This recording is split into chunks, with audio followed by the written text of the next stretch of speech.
નમસ્કાર, હું મનીષા ઠેસિયા, અમારી યુટ્યુબ ચેનલ ગુજરાત સમુદાયમાં આપનું સ્વાગત છે।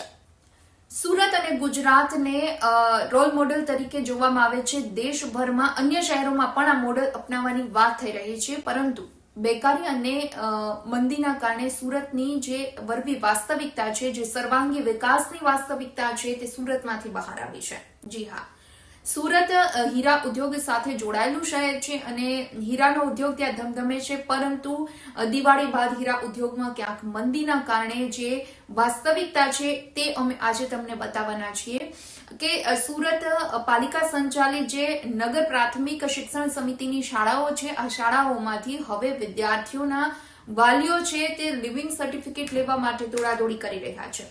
વરાછા વિસ્તારમાં જ્યાં હીરાનો વ્યવસાય ધમધમે છે, ત્યાંની 50 જેટલી શાળાઓ એવી છે કે જેમાં 603 વિદ્યાર્થીઓના અત્યાર સુધી લિવિંગ સર્ટિફિકેટ તેના વાલીઓ લઈ ગયા છે।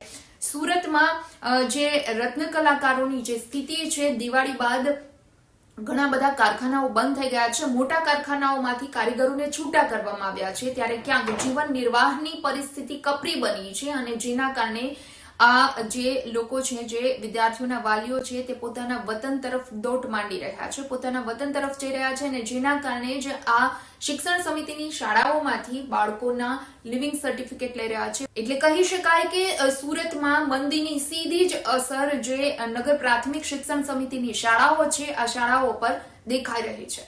ત્યારે શિક્ષણ સમિતિ દ્વારા કરવામાં આવેલા સર્વેમાં સમગ્ર ચોંકાવનારા આંકડાઓ સામે આવ્યા છે। આ ઉપરાંત શિક્ષણ સમિતિની જે શાળાઓ છે એમાં વિનામૂલ્ય શિક્ષણ, બૂટ, મોજા, સ્કૂલ બેગ અને પુસ્તક તો બાળકોને મળી રહે છે, પરંતુ તેના વાલીઓને નોકરી ન મળતા, યોગ્ય કામ ન મળતા જીવન નિર્વાહ સુરતમાં કરવો અઘરો બની ગયો છે।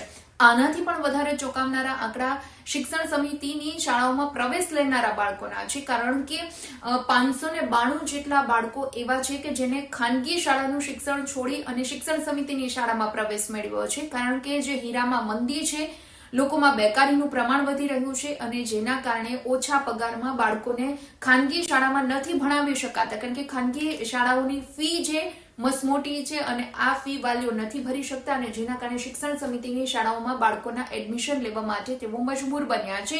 આ પણ ક્યાંક ચોંકાવનારા આંકડાઓ મંદી અને બેકારીને લઈ સામે આવ્યા છે।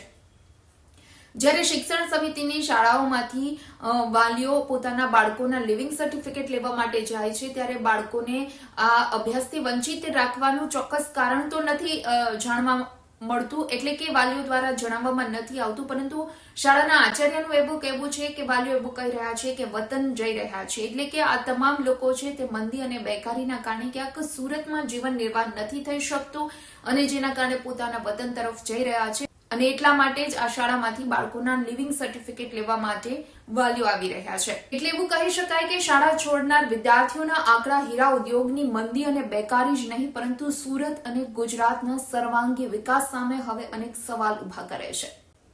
વિડીયો પસંદ આવ્યો હોય તો લાઈક અને શેર કરવાનું ભૂલશો નહીં અને ખાસ અમારી ચેનલ ગુજરાત સમુદાયને આપ સબસ્ક્રાઇબ કરી લેશો। આવતીકાલે કોઈ નવા ટોપિક પર ચર્ચા કરીએ।